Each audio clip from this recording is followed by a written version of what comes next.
think we'll get started, and anybody who comes in late, they'll just miss the beginning, but that's okay. I want to respect everybody's time who showed up on time. So for anybody who doesn't know, I'm Cecile, and I'm the coordinator of the Maji Center. And and I'm really, really happy that we're going to start 2022 with a bang. First, let me begin. At NATE, we honor and acknowledge that the land on which we learn, work, and live is Treaty 6 territory. This place is a traditional homeland for the First Nations and Métis peoples, and today we are all part of this treaty land. The traditional name for this place is Amiskwaciy-Waskigan, which is we also call the city of Edmonton. And today I'm very happy to introduce our speaker as Peter Keith, who is a co-founder of Meuwly's. Peter is also the director of product operations for the Public Food Hub.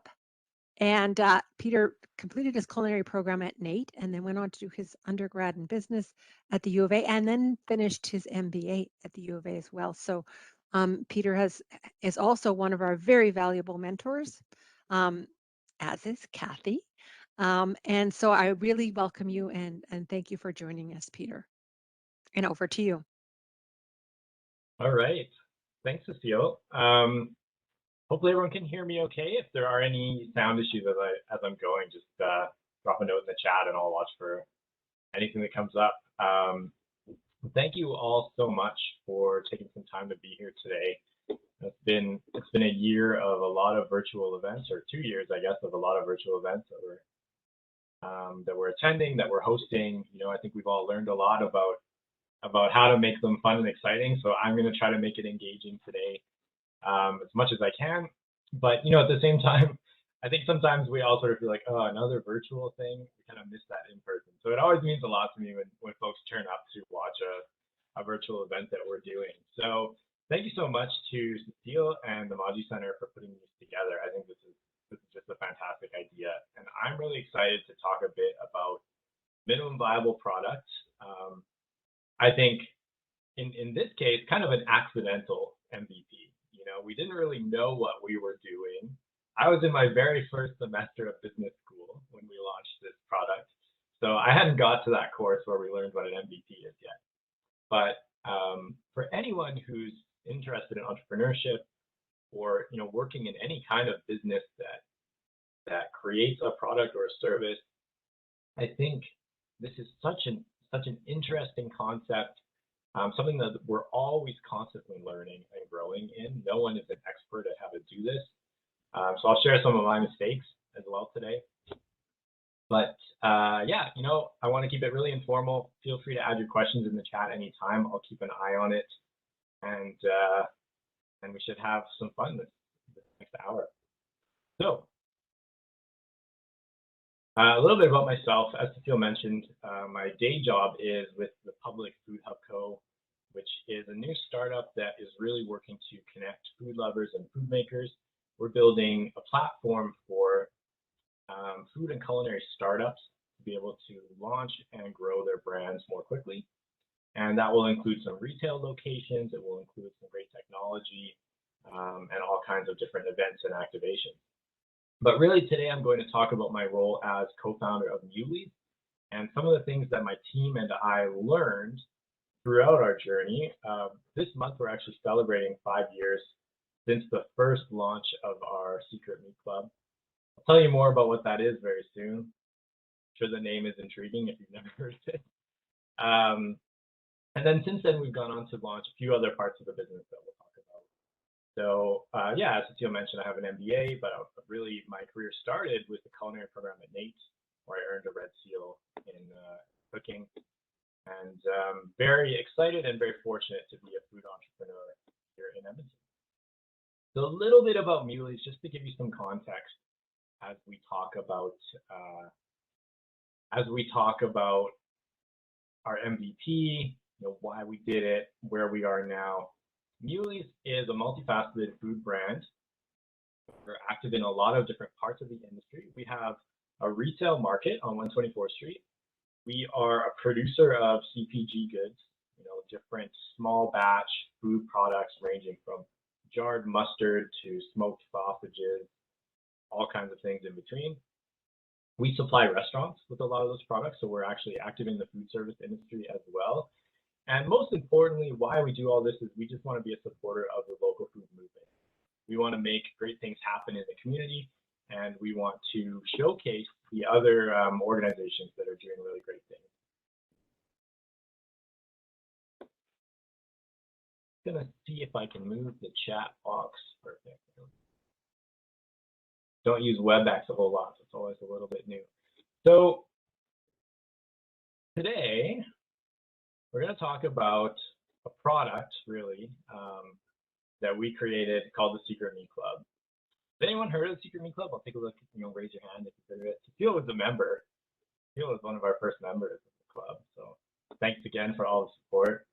We're going to talk about how this came to be an accidental MVP and what we learned from that. So kind of like why we launched it and how we went about it, how that went. There's some good things and some bad things, lots of learning, and then I'll share a little bit about where we are today, just to kind of close that loop.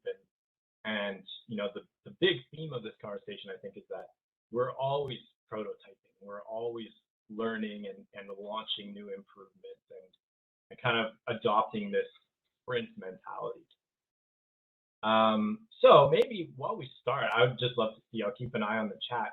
If you feel like you have a bit of a definition of what is an MVP, what is a minimum viable product, if you've heard that term before, what does it mean to you? I'd love to see your thoughts in the chat.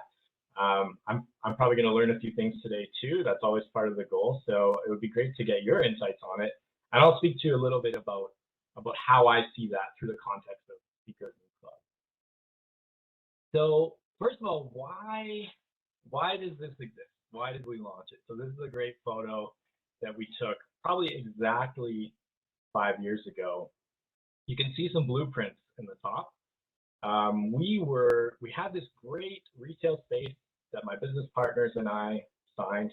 Their names are Will Kotowicz and Glendon Tan. Just give them a shout out. We definitely wouldn't have done this without the whole team. We had this great retail space, and my partner Will is like a meat production genius. He was creating all kinds of cured meats and charcuterie and sausages and just experimenting. We were both chefs before this, so he had some restaurant kitchens that he could work in and test some of these products. And we just decided, okay, let's do something cool. Let's make a deli. Let's make a retail store that sells these meats.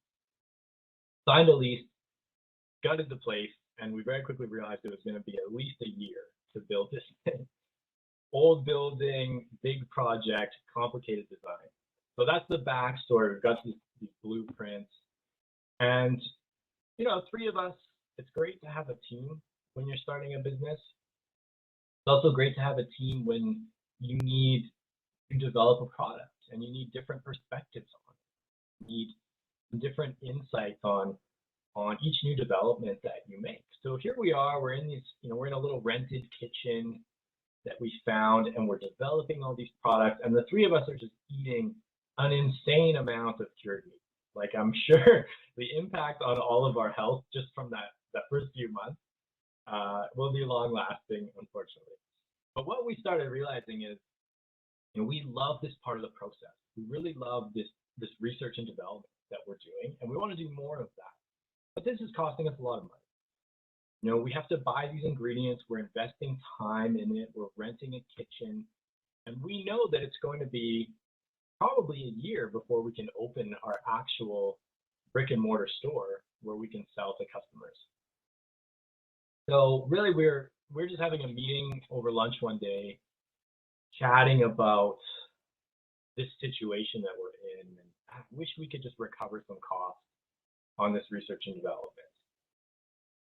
And that spurred into, well, we're making enough stuff to feed 30 or 40 people a month, a few of each product, a nice sampling size of each product. Maybe we could just get a bunch of friends to commit to spending $30 or $40 each month, kind of under the table. They can just e-transfer us, and we'll give them a package of whatever we've created. Like, okay, here's our latest test batches. That was the inception of the idea. Let's just keep doing what we're doing. Every time we have enough of a few different products that we've developed, We'll give them out to a few friends who are just kind of on an email list. They'll give us some money. That will keep the cycle going.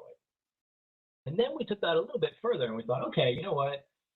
If we're gonna be a year before we can open our business, really, it would be nice if we could get our brand out there.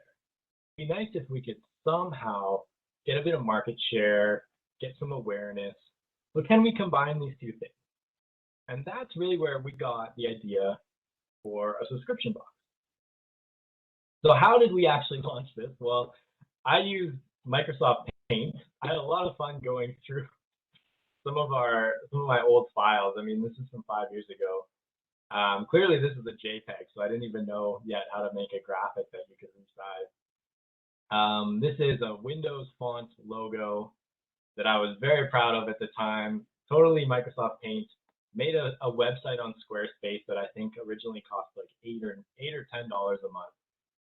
And we just put this out there on our personal Facebook page, just to our network, to our community. Hey folks, like we're making these products. We have something big and exciting in the works. We can't tell you about it yet. But if you want to try some cured meats every month, here's the link to sign up. We'll send you an invoice. You can e-transfer us. So we put that out there in our network. Made a few improvements. I discovered Canva. Does anyone use Canva? Canva's great. One of the greatest free products on the internet. I was incredibly proud of this at the time, and I thought, yeah, I'm basically a graphic designer. Looking back, I think I've improved since then. But this was sort of our MVP launch, being advertised in December 2016. So just before Christmas, we put the word out, hey, send us $400 and we will deliver you a package of meats every month for the next year. You know, we had our website domain. We had a few things in place. I think we had a bank account at this point, but it was very, very unstructured other than that. I will tell you, if anyone knows a bit about accounting, it was a nightmare to reconcile at year end that every duration that you signed up for was a different price.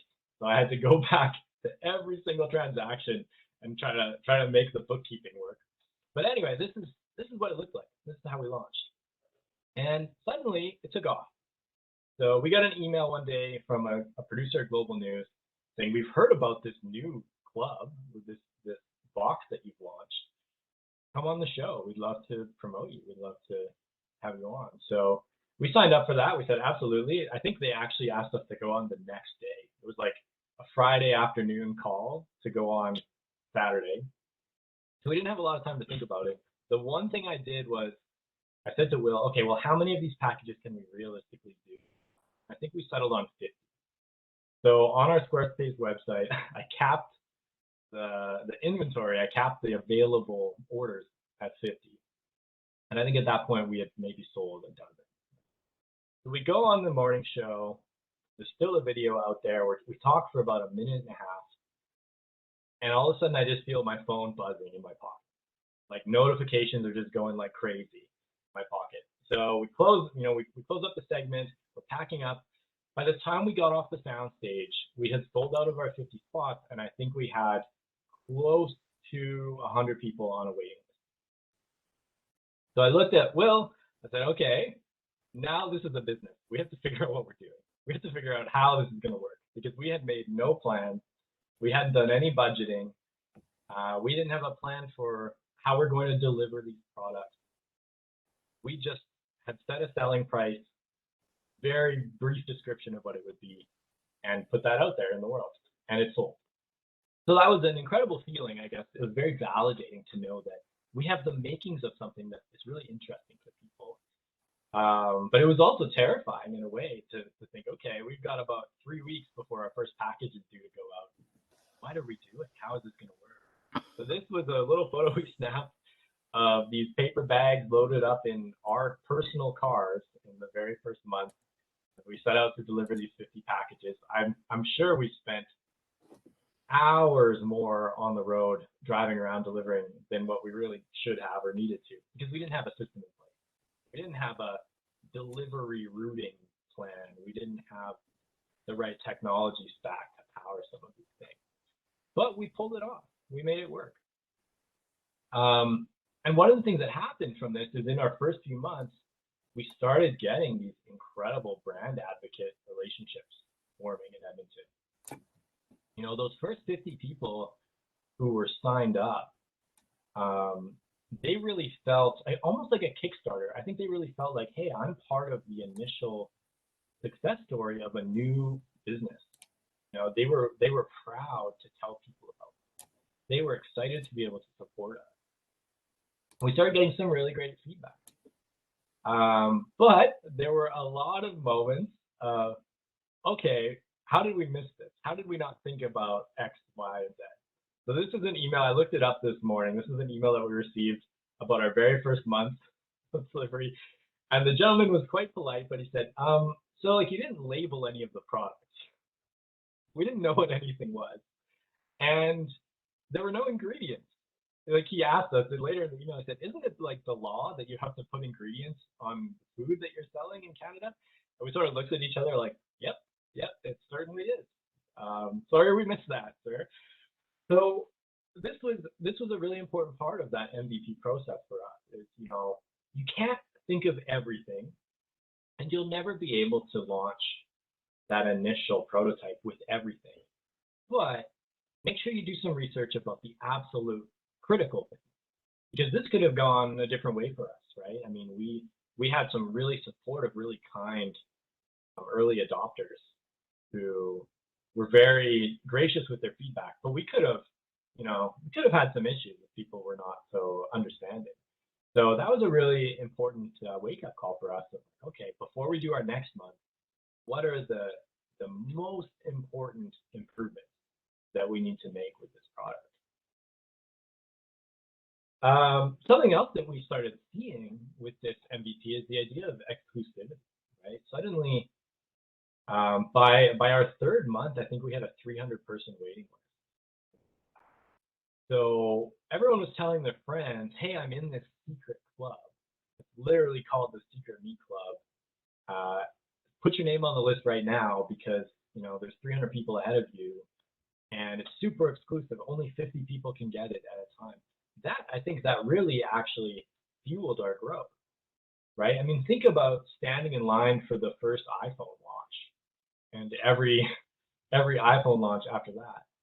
The people who are most excited about something new, even if it's a prototype, even if it's not fully formed, those are the people that can really help you take off because they're incredibly proud. They make a lot of noise about being part of it. So this is one of the emails that would start to go out in our first few months, and we just couldn't. We all had full-time jobs. We were doing other things. We were trying to build a store, so we didn't really have capacity to grow. So that's actually why there was a waiting list in place, but it really served us well because it built up this exclusivity.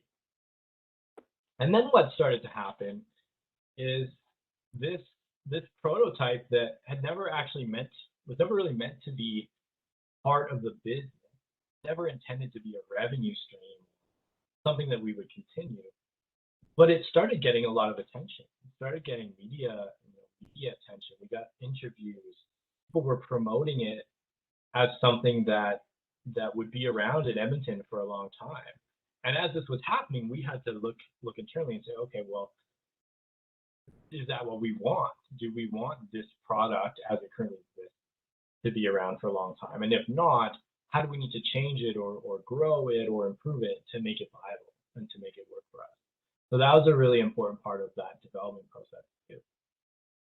But the MVP started building hype for the full Meuwly's product that was still a year away. And that was really, really beneficial for us. And I think that's a really big part of what a prototype can do. You know, line things up properly and you have a bit of luck. And then, you know, what did we learn? We learned a lot along the way, but these are some of the specific things that I want to get into. And again, if you have any thoughts or questions, feel free to drop them in the chat. Yeah, to Cecile's point, I think this was the majority of people who heard about it or joined they just thought the name was hilarious. I mean, it is meant to be a bit of a joke, kind of tongue in cheek, but we made shirts, and people would start wearing these shirts around with the Secret Meat Club on it, and they would get stopped on the street, and people would ask, like, what on earth is the Secret Meat Club? So there's a really great book. I wonder if I have it beside me. There's a really great book by Jonah Berger called Contagious. Drop this in the chat. And he's a professor of like marketing psychology. But this Contagious book, not unlike The Tipping Point by Malcolm Gladwell, kind of looks into why things take off, why trends get started, why products become popular, why brands like Apple, take over the world. And one of the key points that he draws on in Contagious is the idea of that exclusivity and how it creates social currency for people. If I know about something that's kind of a secret that my friends don't know about, that makes me feel, proud and excited to tell them about it. And so I think people almost loved the fact that this subscription box that they were in had this kind of silly but intriguing name that was a conversation starter. Totally not intentional when we launched, but as we learned that this was happening, we leaned into it, and we really made that a big part of our brand and a big part of our messaging, and kind of built specific campaigns on that idea. How many subscribers do you currently have? Right now, I think we have about 250. Our peak month was 350, which was January last year, which I attribute to a lot of the support local movement that happened during the early days of COVID. Christmas 2020 was kind of the first time people were scrambling to find gifts that they could give remotely, something that they could send their friends or family in Edmonton when they knew they wouldn't get a chance to see them that holiday season. So that was our peak month of about 350 subscribers. We've had a little bit of churn since then, but it's starting to climb a little bit now. Yeah, another great question. Thanks, Dale. I'll speak to this now a little bit because kind of a bit of a break in the other discussion. So the end goal for Meuwly's was really a brick and mortar retail deli that would serve lunch, kind of like that classic old school deli where everything was made in-house. All of the meats were actually made there. This very old world European kind of quality to it. So that is what we launched. That is what we've built. But now we've got this subscription box as a revenue stream that goes along with it, and also as a customer pipeline that people discover, join the club, come to our store to pick up their package, and then they become a regular shopper at our store. So I'll speak a little bit to how some of those plans changed because of our MVP, because they definitely did. We learned a lot of great things that we did. I'll speak to that in a little bit. From Kara, do most people sign up for a second year? Yeah, great question. So in the first few months, we kind of did it like a prepay thing, right? Hey, send us $400, and we promise we will keep delivering. But really, when I look back at the stage of a business that we were at, like we were a registered corporation, we had a bank account, we had a website and a Facebook page, and that was basically it. So the fact that so many people actually just sent us $450 was quite incredible. I'm so grateful for that trust, because that is a lot of trust to put into a brand new startup.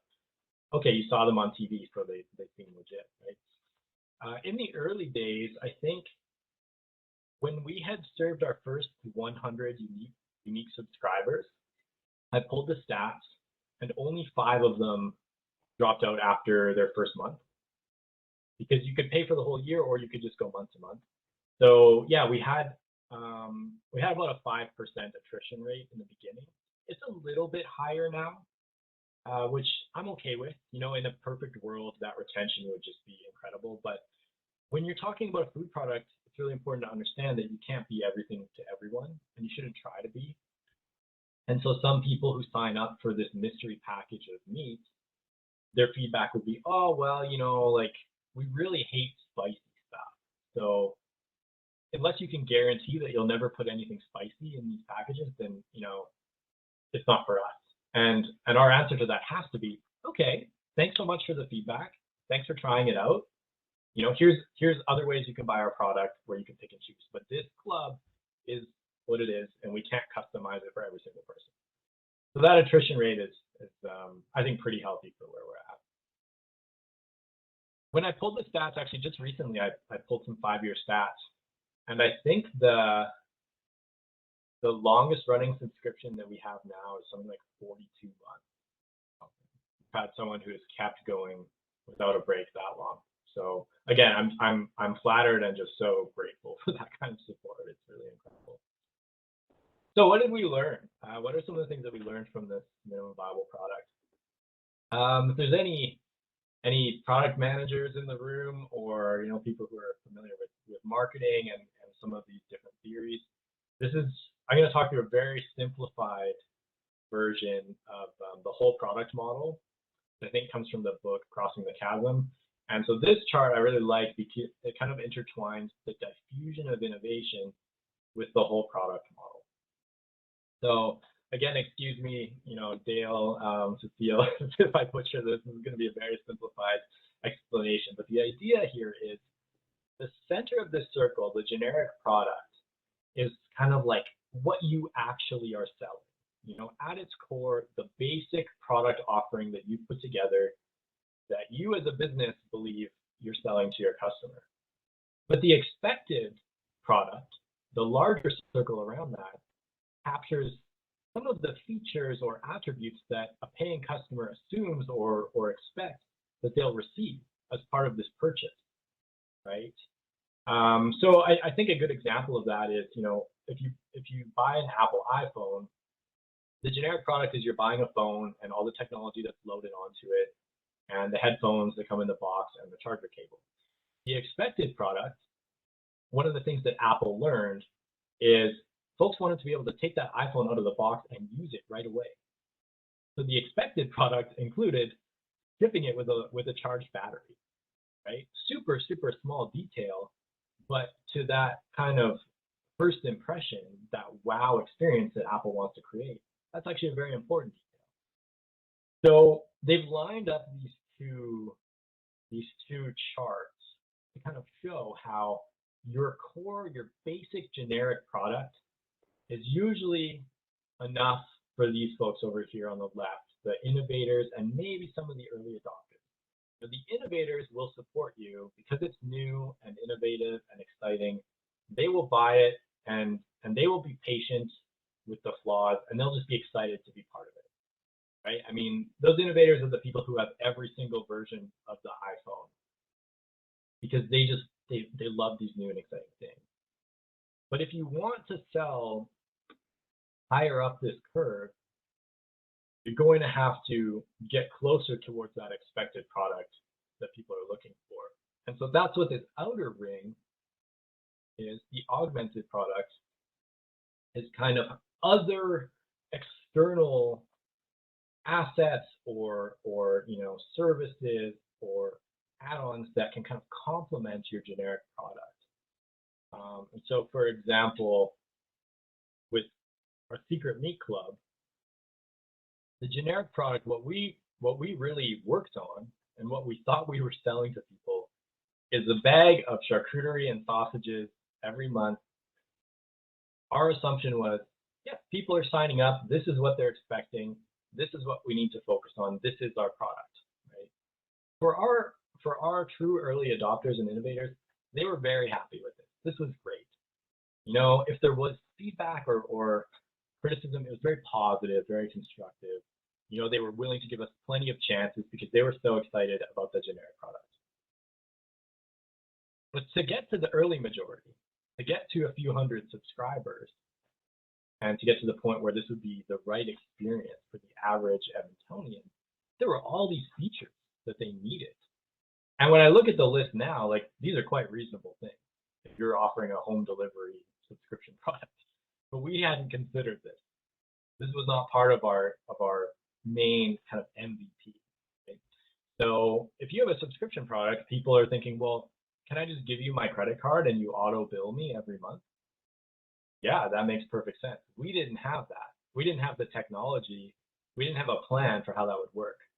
So the first 6 months, for anyone who was on that recurring plan, I was creating an invoice and emailing it to them and hoping they would pay it before we had to deliver their product, right? Other expected product features, I think, were people wanted a pickup option, or they wanted to be able to choose between it and go back and forth. Like, hey, normally we want delivery. We're out of town this month. I'll pick it up when I'm home.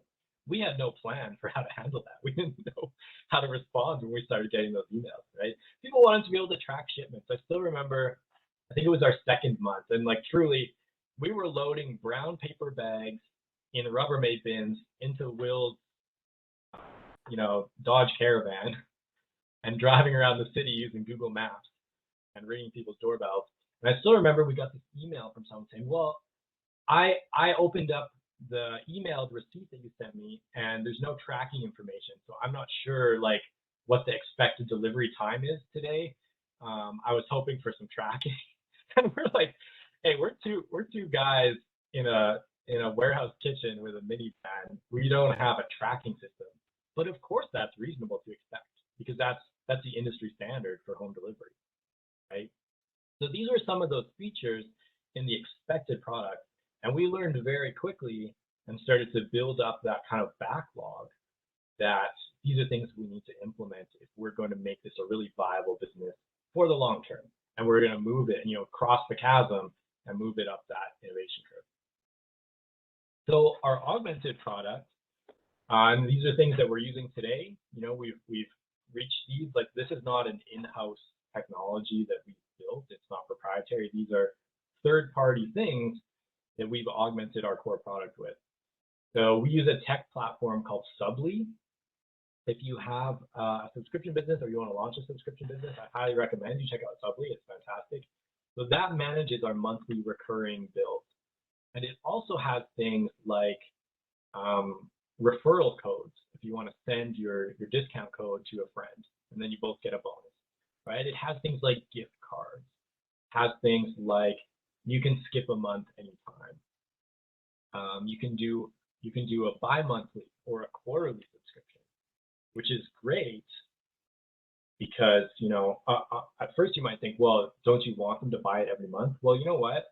If every month is too frequent and you don't have another option, you lose that customer forever. So I would rather have them bi-monthly or quarterly for years and years because that's the right fit for that customer than lose them entirely and lose all of the, qualitative benefits that come from having that monthly subscriber. So this was a huge number of steps to get to this augmented product, but we learned how important these features were, and we also learned that it can usually be much more efficient to just add something to your stack, add something to the suite of services and tools that you offer a customer that's already built out there in the world, and just figure out how to add it to your system. Okay, really, really important. How many of you here are business owners, or you work in a customer face? Love their cameras off, but yeah, I think Cassie can really relate to this one. We are in the customer service business, and our businesses exist because our customers choose to keep supporting them. And this is something that I feel like a lot of chefs struggle with. Oftentimes, when you get into your first role as that menu writer, you get into your first role as the person who can choose what you're making and selling. There's a natural tendency amongst creative people to say, I want to show these customers everything I know and everything I can do. And I want to show them how creative I am, and they will learn to love what I cook. We will teach Edmonton to love the foods that we cook for them, we prepare for them. And I think we had a little bit of that mindset early on. And a little bit of that is important. You need to push, you need to innovate, you need to offer something interesting and new. But if you want to turn your MVP into a viable product that can help your business grow, that can appeal to the right number of people, you need to listen to what those people want. You need to truly open yourself up to their feedback and respond to it. So this was a really important lesson for us. And even thinking back to that email from that very kind gentleman who said, yeah, like my wife is allergic to garlic, onions, these 4 types of spices, all of like sea salt, all these different things. So I need to know the ingredients that are in the product. Part of us, when we got that email, part of us wanted to push back a bit and say, well, you know, like, this is just what we do, and maybe it's not for you. And we had to check that response very quickly, because that's a quick way to lose your customers. If they don't feel heard or understood. And also, I think it should be a big part of why you launched a prototype of your product. It should be about getting that feedback. It should be about seeing how people respond to it and making the changes that you need to make based on what you learn. So these are really the three, the 3 actions that I've tried to consistently have as we iterate our meat club is, listening to that customer feedback, truly reflecting on it. Don't just dismiss it. Very easy to just dismiss people and say, yeah, they don't understand. They're like that kind of tortured genius mentality that some entrepreneurs have. They just don't understand me. They don't understand how talented we are and what we're offering the world. Okay, you can do that, but it won't get you very far.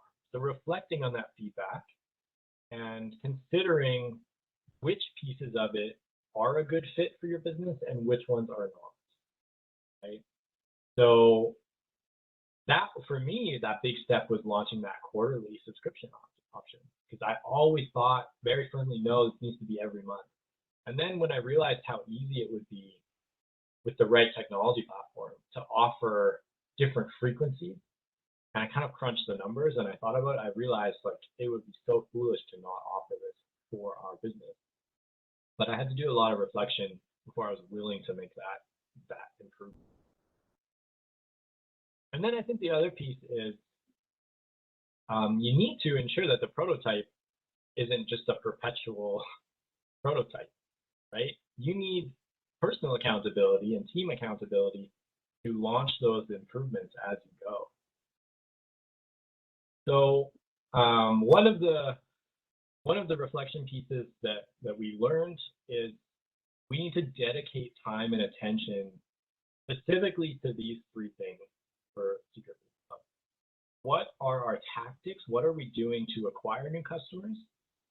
And that was our main focus for like the first 3.5 years.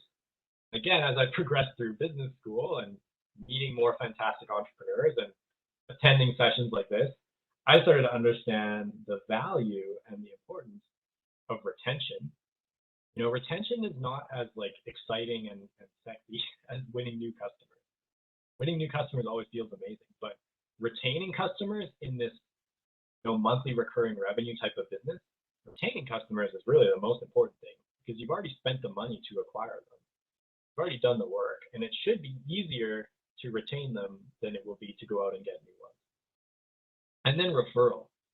Like I said, probably the biggest thing that we learned about our brand with Secret Meat Club is that it's got this kind of referral mechanism baked into it. It's got this quirky, interesting name. It has this prestige associated with being in the secret club. That naturally makes people want to tell their friends about it. So how are we empowering and enabling those customers to do that? And we've had to learn a lot about that and make some improvements to our website and our marketing to really. And then another huge thing that I've learned is the importance of working in sprints. As the list of customer complaints, or not complaints, but customer suggestions started to grow, and the list of our own insights that, hey, we're having issues, this is inefficient, this part of the system is frustrating to use, that list or that backlog can feel very daunting. And I think sometimes as small business owners, or as post-secondary students, if there are any students in the room, when you have that massive research paper to work on, it's so daunting that we tend as humans to just put it off, because, wow, I don't know, I'll never get this whole thing done. So breaking it up into manageable bite-sized pieces, breaking up your backlog into sprints of different improvements that will work together and complement each other is really important. And again, in the early days of Secret Meat Club, we were doing sprints and improvements based on what we could afford to do, like what resources we had. It wasn't necessarily a conscious strategy that we were working in sprints. It's just all we could afford to do, right? So in year one, I'm sending people manually created invoices and collecting payments, collecting checks and e-transfers and cash. I'm going to Staples and buying inkjet label templates to print out once we realized that we needed labels, right? We're driving around in our personal cars and tracking our mileage. In year two, we launched a better recurring subscription billing system on an e-commerce site. Huge improvement, right? We had a pickup option that we launched. Huge improvement that means we spent less time driving around, but also it's a better fit for a lot of our customers. And we launched things like gift cards. And then in year three, we found a courier company. So suddenly, you know, we're not spending those 12 hours a month in our car. We're subcontracting that, freeing up our time for building and growth. And you know, that sprint is probably the biggest one that unlocks so much potential in our company. But each of these were a lot of coordinated efforts. Took a lot of time, took a lot of investment and dedication, but you know, each one unlocked a lot of potential that we could run with for a while until we had to really push through the next batch of investment. So where are we today? Here's a little bit about what we do now. So Meuwly's is now open. We're on 124th Street. Please come check us out. It's a slow time of year, so come spend lots of money at Meuwly's if you love local food. But Secret Meat Club, which was initially meant to be friends and family buying up our test batches, it has now grown to a revenue stream that I think is about 15% of our business. But it's a huge qualitative value. It's huge for our brand. It's huge for giving our customers a really unique touch point that they can, you know, feel like they're part of the Meuwly's community. They can tell their friends about. And it's a really great way to bring customers into our pipeline from other parts of the province, because we can deliver to your home in Red Deer or Calgary or Fort McMurray.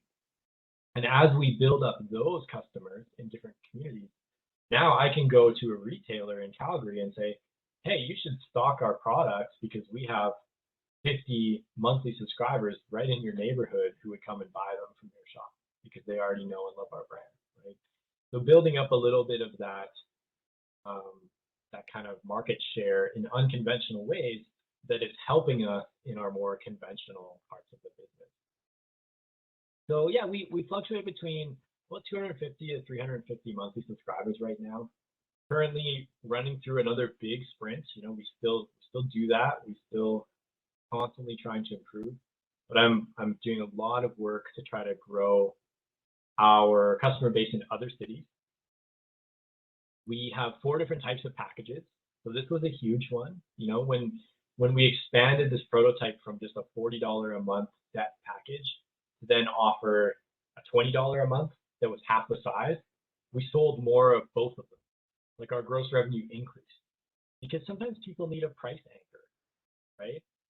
For some people who were on the fence about buying the $40 package, when they saw the $20 one and they compared the content, they thought, oh, $40 for all this is a great deal. Yeah, let's buy it. And then conversely, some people who would not have been willing to spend $40 on the larger package, it gave them an entry point. And for a lot of those folks, once they tried our products and they learned, you know, the quality of what we did, and we built a relationship with them, they ended up upgrading. So those package types and those different price anchors have been really beneficial. Like I mentioned, subscription frequency has been a big part of it.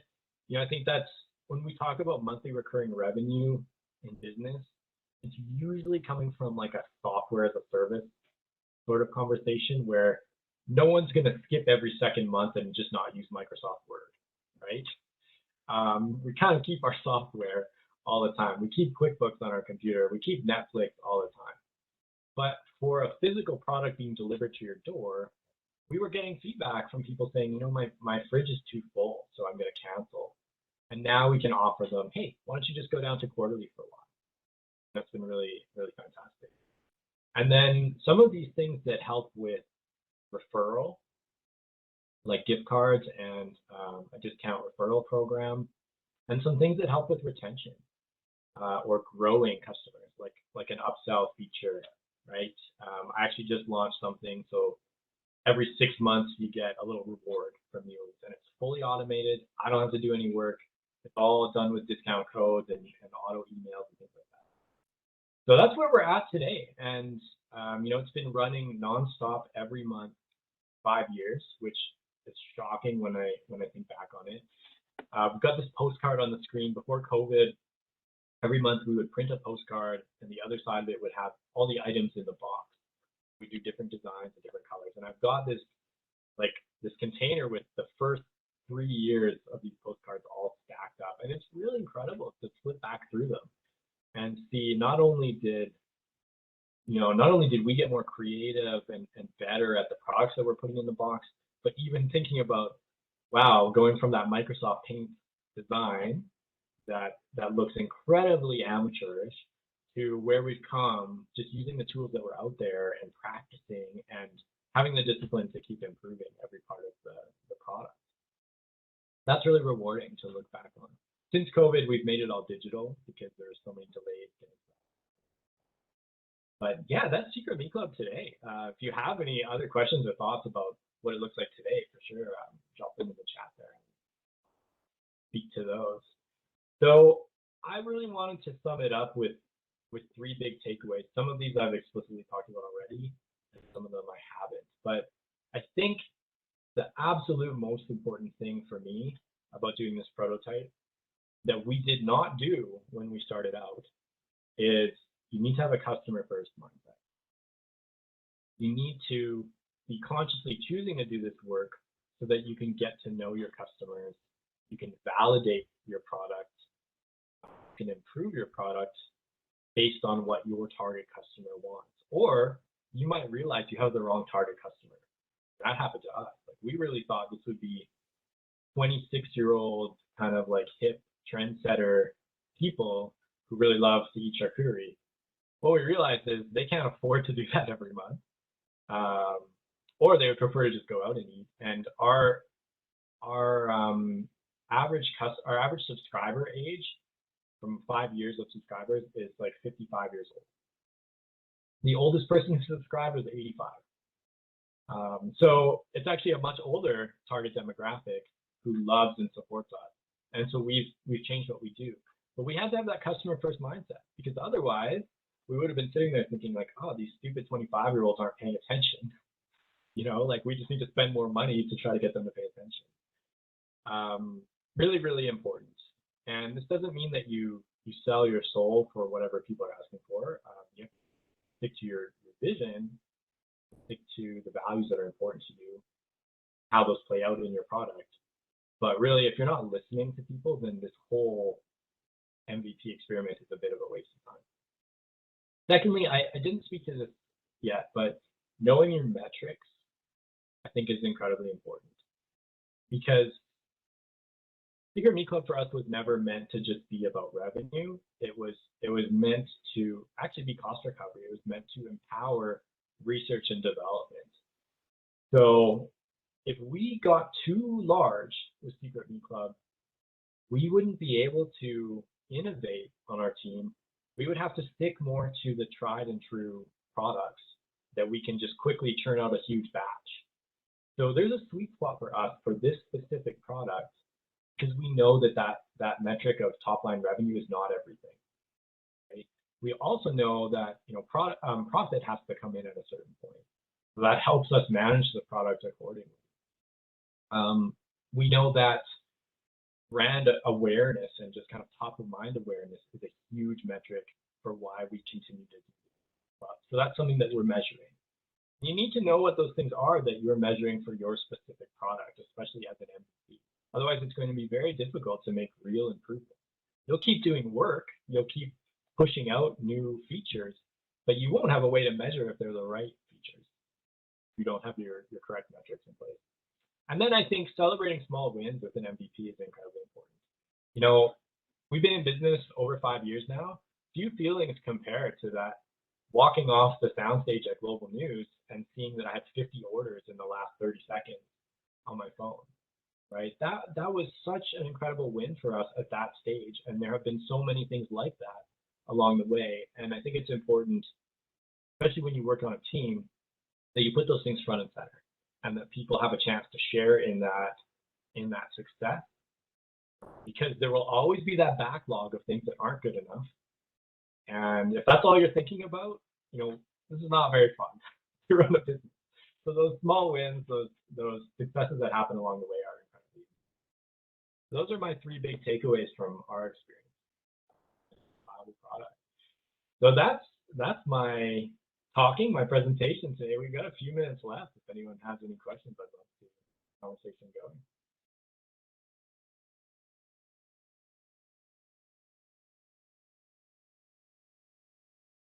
Awesome. Thank you, Peter. And I'm just gonna jump in for questions. So if anybody does have any questions for Peter, we still got a few minutes before the end.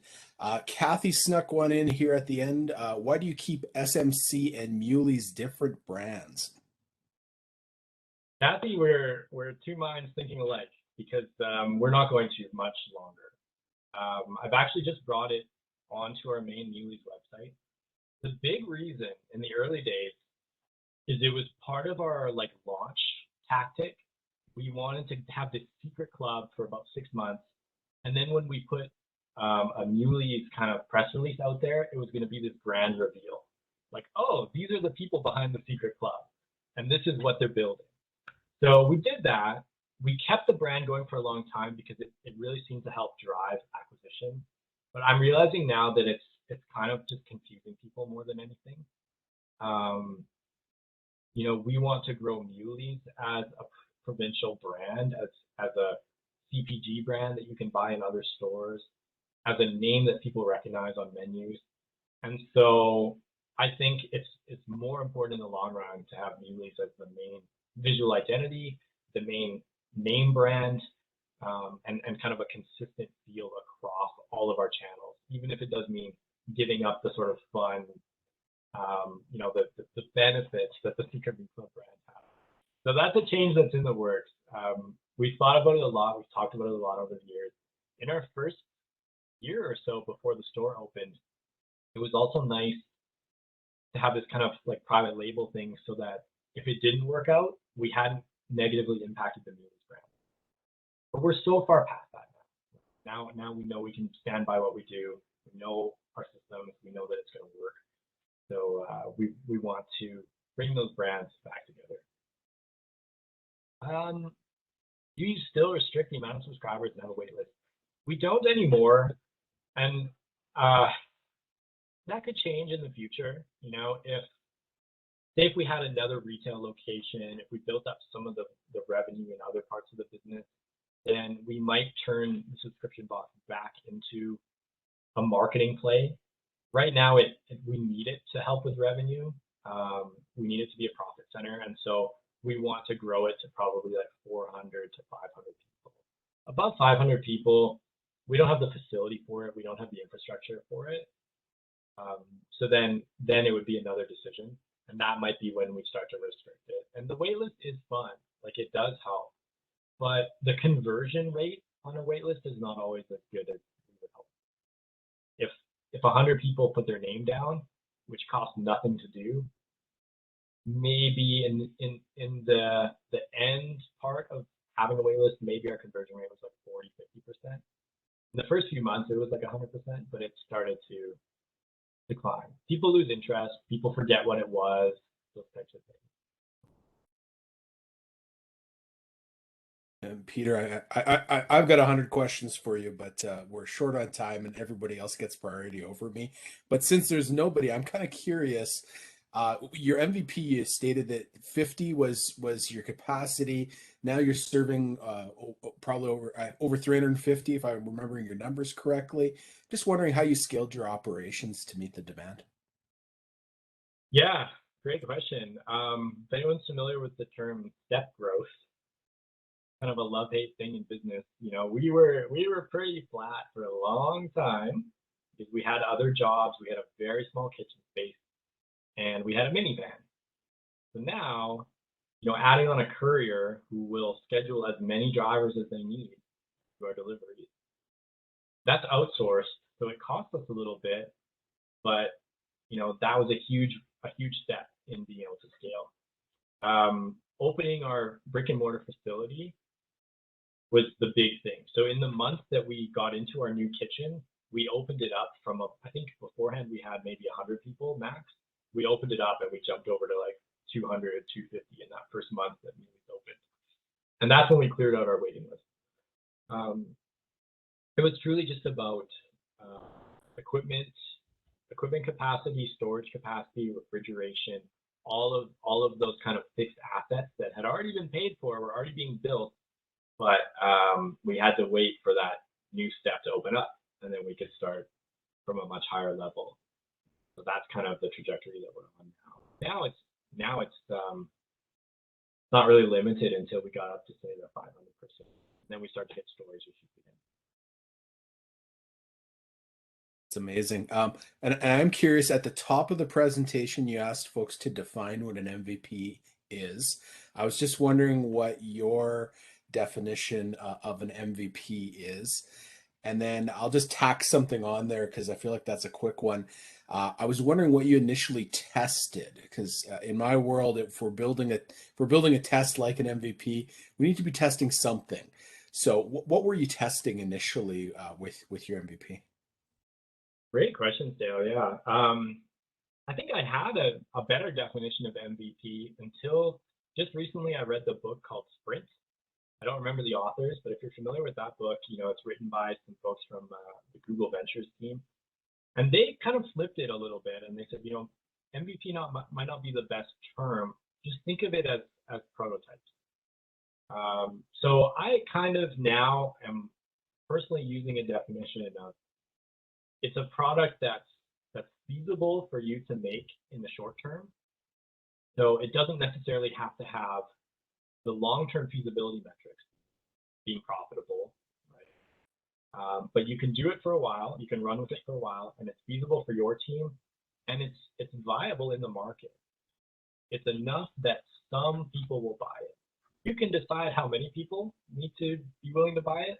You can decide all of those other criteria and where the right levels are. But for me, it's kind of that cross between people are willing to pay for it and how and are able to make it in the short term. That's kind of how I'm looking at it. So the things that we were measuring early on or testing, the big one was quantity. Like, what does $40 get you? And again, when we sold our first month, we hadn't even talked about it yet. So the day that our first deliveries went out, no word of a lie, we looked at what was in the bag, and I said to Will, I'm like, this is not enough stuff. And I ran to Wholesale Club and got a bunch of frozen fruit and went to work and made a blueberry ginger kind of condiment to go with the pate, just to have another item in the bag because we knew it wasn't enough. So that was a constant iteration. Our portion size, our value for the dollar.